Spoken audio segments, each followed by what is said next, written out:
Llegamos hoy, amigo oyente, en nuestro estudio del libro de Números al capítulo 9. En este capítulo consideraremos la celebración de la Pascua y la nube que cubría el tabernáculo. Al llegar a este capítulo 9 del libro de Números, quisiéramos decir que hemos llegado a la segunda división principal de este libro. La hemos intitulado En marcha adelante. Para comenzar, notemos que todos los hijos de Israel debían celebrar la Pascua durante su marcha por el desierto. Leamos los primeros 2 versículos de este capítulo 9 de Números. Habló Jehová a Moisés en el desierto de Sinaí, en el 2º año de su salida de la tierra de Egipto, en el mes primero, diciendo, Los hijos de Israel celebrarán la Pascua a su tiempo. Los hijos de Israel tenían que celebrar la Pascua mientras estaban en el desierto, y lo hicieron. Pero hubo un problema que surgió durante la celebración. Continuemos leyendo los versículos 3 hasta el 7 de este capítulo 9 de Números. El 14º día de este mes, entre las 2 tardes, la celebraréis a su tiempo. Conforme a todos sus ritos y conforme a todas sus leyes la celebraréis. Y habló Moisés a los hijos de Israel para que celebrasen la Pascua. Celebraron la Pascua en el mes primero, a los 14 días del mes, entre las 2 tardes, en el desierto de Sinaí. Conforme a todas las cosas que mandó Jehová a Moisés, así hicieron los hijos de Israel. Pero hubo algunos que estaban inmundos a causa de muerto, y no pudieron celebrar la Pascua aquel día. Y vinieron delante de Moisés y delante de Aarón aquel día, y le dijeron a aquellos hombres, Nosotros estamos inmundos por causa de muerto. ¿Por qué seremos impedidos de ofrecer ofrenda a Jehová a su tiempo entre los hijos de Israel?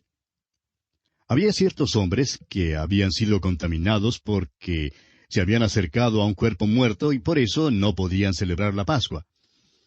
Vinieron pues y se lo informaron a Moisés y a Aarón y les preguntaron lo que debían hacer.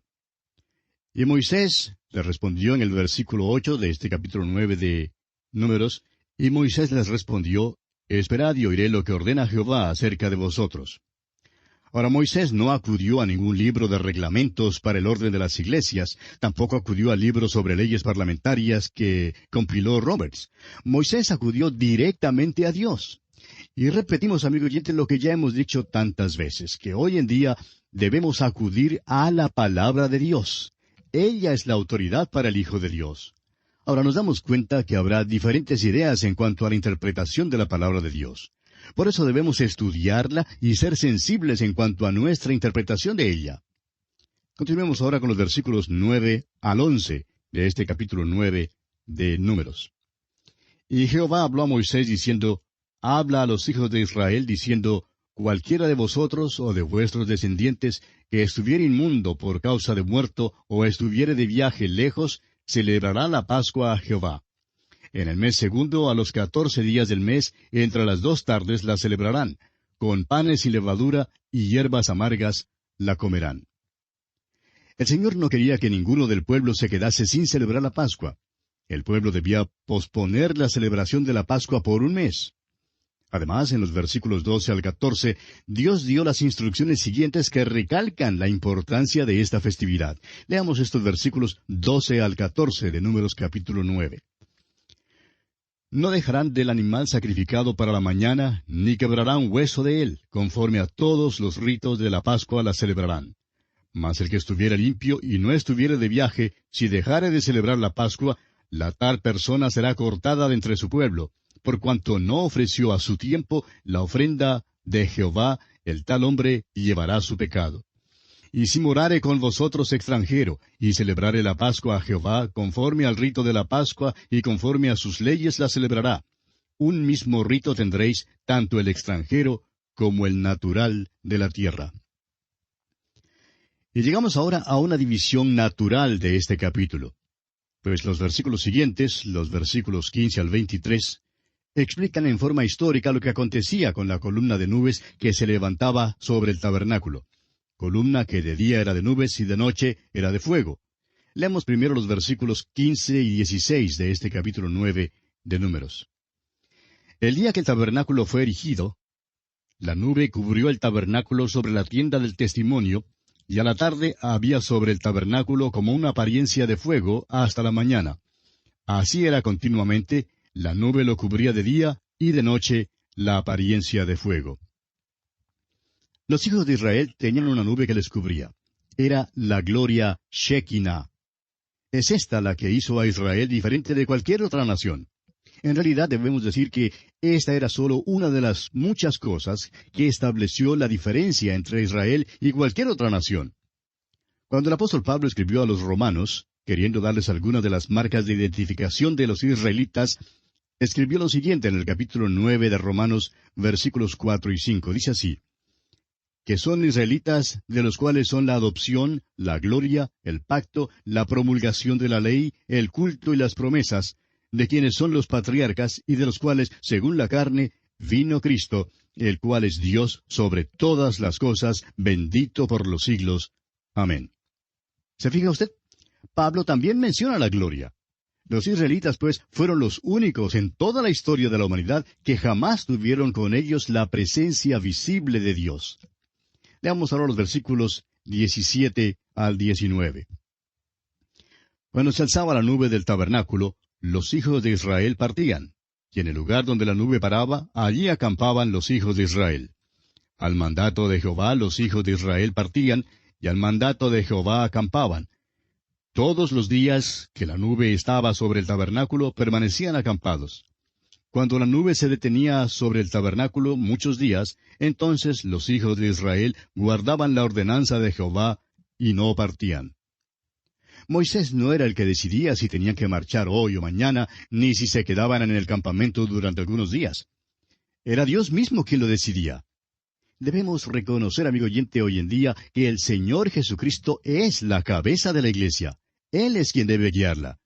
El problema es que la iglesia está tan ocupada siguiendo su propio camino que muchas veces Jesucristo no la puede guiar. Los hombres están haciendo sus propias decisiones y siguiendo su propio camino.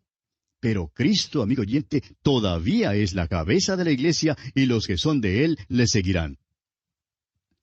Volviendo ahora a este pasaje aquí en el capítulo 9 de Números, notemos que los israelitas a veces se quedaban acampados por algunos días, por algunas semanas o por algunos meses.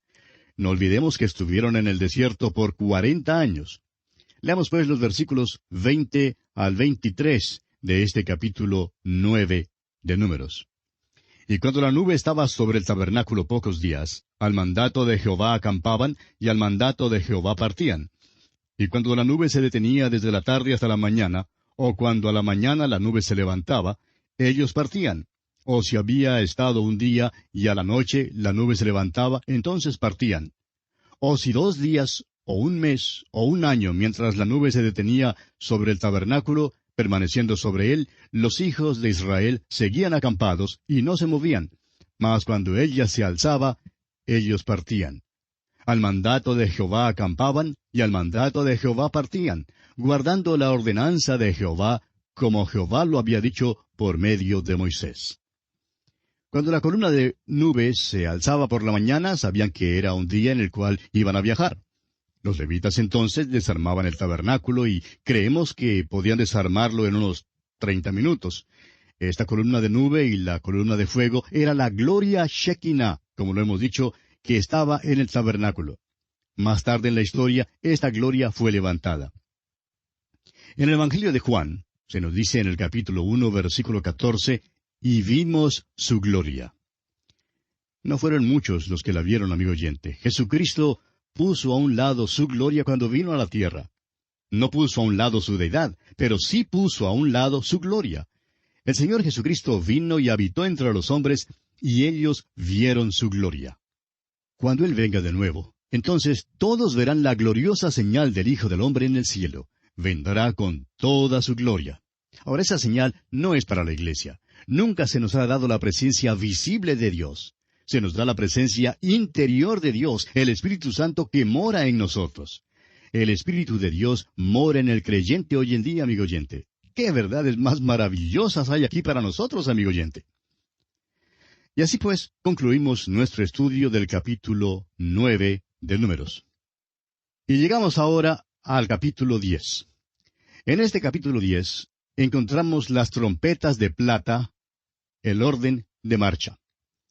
Las últimas instrucciones en cuanto a la marcha que emprenderá el pueblo israelita se relacionan con la manufactura de 2 trompetas de plata. La marcha a través del desierto comenzará entonces en el versículo 11 de este capítulo 10. Comencemos pues con las trompetas de plata. Leamos los primeros 2 versículos de este capítulo 10 de Números. Jehová habló a Moisés diciendo, Hazte 2 trompetas de plata, de obra de martillo las harás, las cuales te servirán para convocar la congregación y para hacer mover los campamentos. En la Biblia, el número 2 es el número de testimonio. Es en boca de 2 testigos que consta toda palabra, se nos dice. Estas 2 trompetas serán usadas para hacer mover a Israel en su marcha por el desierto. Continuemos ahora con los versículos 3 y 4. Y cuando las tocaren, toda la congregación se reunirá ante ti a la puerta del tabernáculo de reunión. Mas cuando tocaren solo una, entonces se congregarán ante ti los príncipes, los jefes de los millares de Israel. El sonido de una sola trompeta era señal para que se juntaran los príncipes. Y habrá también solo una final trompeta para la iglesia. Y creemos que esa trompeta final será la voz de Cristo, será su llamada final. Ha enviado invitación tras invitación. En Apocalipsis capítulo 3, versículo 20, encontramos la invitación final que extiende a la iglesia en la Odisea. Dice allí, He aquí yo estoy a la puerta y llamo. Si alguno oye mi voz y abre la puerta, entraré a él y cenaré con él y él conmigo. Con la trompeta final llamará a su iglesia del mundo. Esa será la llamada final. El Señor Jesucristo, con un solo sonido de trompeta, reunirá a sus príncipes. Y este será el arrebatamiento de la iglesia, el arrebatamiento que describe el apóstol Pablo en su primera carta a los Tesalonicenses, capítulo 4, versículo 17, cuando dice, Luego nosotros que vivimos, los que hayamos quedado, seremos arrebatados juntamente con ellos en las nubes para recibir al Señor en el aire, y así estaremos siempre con el Señor. Volviendo ahora a este pasaje de Números capítulo 10, leemos en los versículos 5 al 8, Y cuando tocareis alarma, entonces moverán los campamentos de los que están acampados al oriente. Y cuando tocareis alarma la segunda vez, entonces moverán los campamentos de los que están acampados al sur. Alarma tocarán para sus partidas.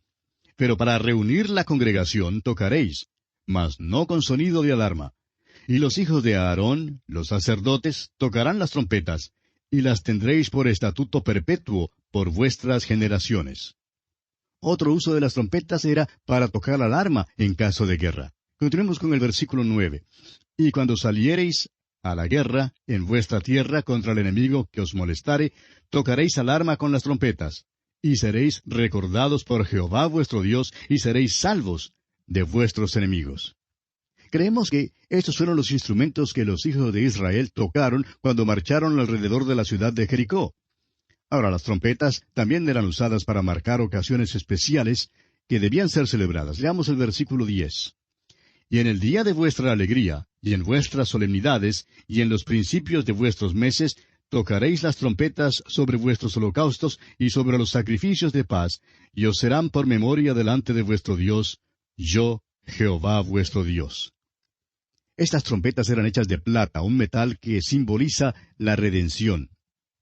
Así pues, este llamado de las trompetas era un llamado de la redención. Es un llamado para un pueblo redimido. Así era como Dios les hacía moverse en su marcha a través del desierto. Estas trompetas eran usadas para señalarle al pueblo cómo debía marchar. Veamos ahora el orden de la marcha. Leamos los versículos 11 y 12 de este capítulo 10 de Números. En el año segundo, en el mes segundo, a los 20 días del mes, la nube se alzó del tabernáculo del testimonio, y partieron los hijos de Israel del desierto de Sinaí según el orden de marcha, y se detuvo la nube en el desierto de Parán. Recordemos que cuando esto se escribió, el pueblo de Israel ya había estado en el Sinaí por casi unos años recibiendo la ley de Dios. Las instrucciones para las trompetas de plata han sido dadas y cumplidas. Ahora las tocan, y los hijos de Israel comienzan su marcha por el desierto. Las instrucciones en este capítulo son muy detalladas. Vamos a volver por un momento a la disposición del campamento que estudiábamos allá en el capítulo 2 de Números. Usted recordará que, según esta disposición, le correspondía a las familias de Leví acampar alrededor del tabernáculo. Moisés y Aarón estaban al lado oriental, Merari al norte, Gersón al occidente y Coat al sur. Luego los campamentos de las 12 tribus estaban más distantes del tabernáculo. Judá, Isaacar y Zabulón estaban al este, Dan, Aser y Neftalí en el norte, Efraín, Manasés y Benjamín en el oeste y Rubén, Simeón y Gad en el sur. Ahora lo que ocurría era lo siguiente. Si la columna de nube se alzaba, tendrían que desarmar el tabernáculo. Sería la hora de marchar. Este capítulo y el capítulo 2 nos dan el orden en que debían marchar. En primer lugar, iba el arca que encabezaba la marcha por el desierto. Aquellos que eran señalados o escogidos de entre los coatitas estaban encargados de llevarla. Esto nos enseña que Cristo va a la cabeza de su iglesia por el desierto de este mundo. El arca es un cuadro de Jesucristo. La marcha comenzaba después de una señal dada por Moisés y Aarón, a lo que la trompeta sonaba una vez y entonces Moisés y Aarón partían después del arca.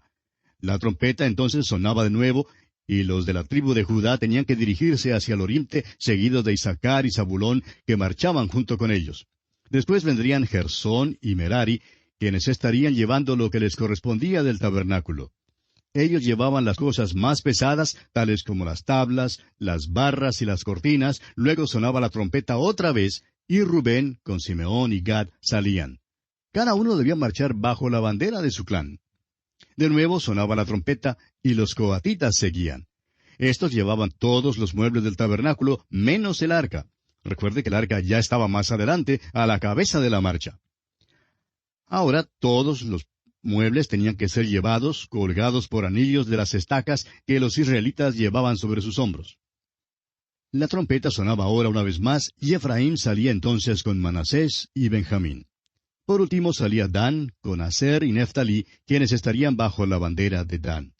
Siguiéndoles, en último lugar, la gente extranjera.